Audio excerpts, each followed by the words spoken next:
आओ जाऊ दे ना, सोडा बरं. मी काय म्हणून राहिली? काय? नाही म्हणजे विसरून जात आहे सगळं आणि पुन्हा पूर्वीसारखे वागायला लागा. तुम्ही आपल्या कॉलेजच्या दिवसात जसे होतात ना तसे वागायला लागा. तुम्ही माझ्यावरती प्रेम करायचा ते आठवा. म्हणजे या कटू आठवणी आजच्या विसरून जाल पा. हे घे अथर्व, आला तुझा पिझ्झा. वाव. हे अथर्व.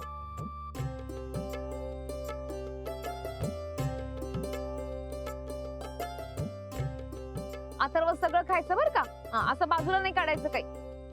मला नाही आवडत. अरे अथर्व सगळं खायचं. हा मी देते.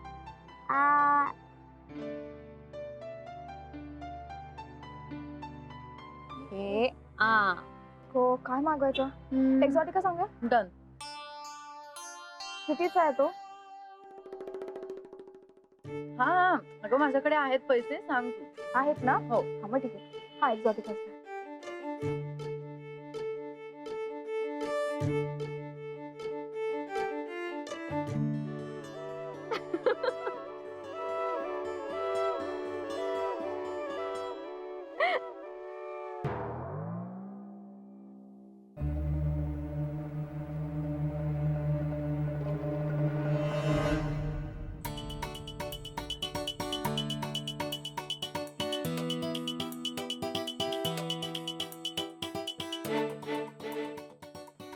बसायला काय झालं? तोंडाला लागलंय. थांबा मी देते पुस. रुमाल आहे माझ्याकडे. बर. हा घे.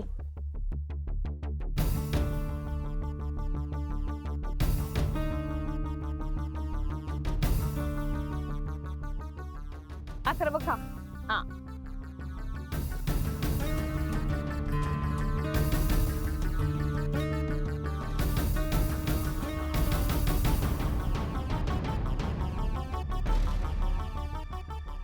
राधिका, ऍक्च्युली रुमाल विसरलोय. तेच सांगत होती ना. या इकडे.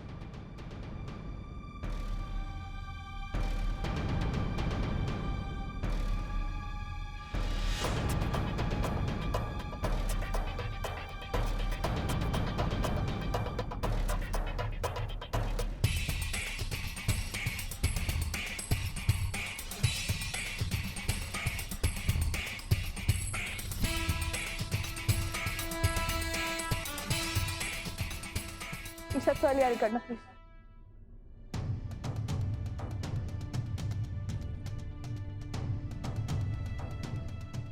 नाही ऐकायचं ईशा.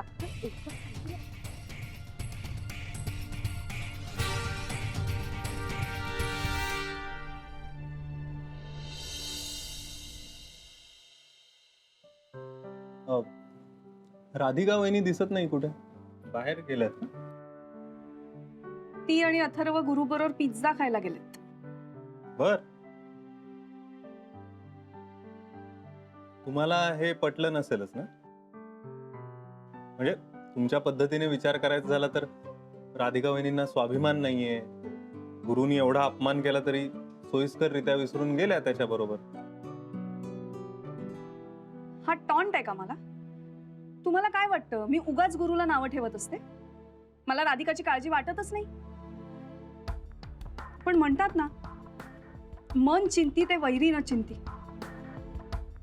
मला ना उगाच भीती वाटत राहते काहीतरी गडबड होईल. राधिका सुखी व्हावी एवढंच वाटतं मला. हो पण काय, माझ्या वागण्या बोलण्याचा नेहमी चुकीचाच अर्थ का काढला जातो? नाही, मला एवढं म्हणायचं होतं की तुमचा फेमिनिझम आड येतो ना याच्यात. मी स्त्रीवादी आहे, पण तारतम्य बाळगून. पण तुम्ही कोणी मला समजून घेऊच नका. मी चिडचिड करते, मी रागावते एवढंच दिसतं तुम्हाला. पण मी कुठल्या अग्निदिव्यातनं गेले हे माझं मलाच माहितीये. नाही, अगदीच. ज्याचं दुःख त्यालाच कळतं. पण मला नाही वाटत तुम्ही रागीट. हा, म्हणजे तुम्ही रागीट असल्याचं दाखवता फक्त. आता पहा ना, तुम्ही राधिका वहिनींची एवढी काळजी करता, त्यांना आधार देता, तशी सगळ्यांचीच काळजी करता तुम्ही. प्रेमळ आहात तुम्ही. म्हणजे जर मी आता म्हंटलो की मला खूप भूक लागली, आपण पिझ्झा खायला जाऊयात का, तर तुम्ही चिडणार नाही ना.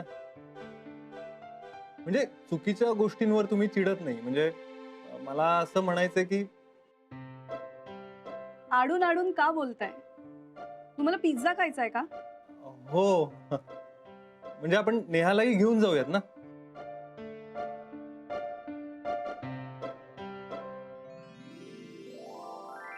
या आनंद भाऊजी, आम्ही पण आताच थोड्या वेळापूर्वी आलोय. अच्छा. अरे नमस्कार नानीजी. नमस्कार. बसा बसा. येस. कुठे आहे अथर्व? अथर्व तर झोपला. अरे. नानाजी गोष्ट सांगत होते ना, ऐकता ऐकता झोपून गेला. अरे मी त्याच्यासाठी चॉकलेट आणली होती. आनंद भाऊजी, त्याच्यासाठी हे चॉकलेट बिकलेट काऊन आणता हो तुम्ही? तेव्हा ना. नमस्कार नानाजी. नमस्कार नमस्कार. नानाजी, जेवायला बसताय ना? आनंद भाऊजी, तुम्ही पण थोडंसं खाऊन घ्या ना. हा नाही नाही, मला खरंच नको. मी ना येतो ना कधीतरी नेक्स्ट टाइम. अहो असं काऊन करून राहिले? 2 घास तरी खाऊन घ्या ना. अहो संकोच नका करू. नाही नाही, संकोच नाही. खरंच मी कशाला जेवायला नाही सांगणार. बर नानाजी, तुम्हाला वाढते. तू बस, मी वाटते त्यांना. बोल त्यांच्याशी. आले हा. आनंद भाऊजी, आज इकडे कुठे? वहिनी, मला तुमच्याशी खूप महत्वाचं बोलायचं आहे. माझ्याशी? काय? बोला ना. आपल्या कंपनीला एक खूप मोठी ऑर्डर मिळाली आहे, मसाले एक्सपोर्ट करण्याचं. हो का? ही तर खूपच चांगली बातमी आहे. चांगली बातमी तर पुढची आहे. आमच्या कंपनीने ठरवलंय की ही ऑर्डर तुम्हाला द्यायची. मला? हो.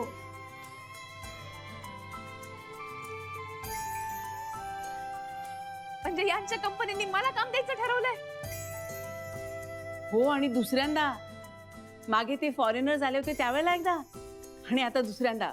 आणि या वेळेचं तर खूप मोठं दिसतंय काम. हो, अरे खूप मोठं काम आहे.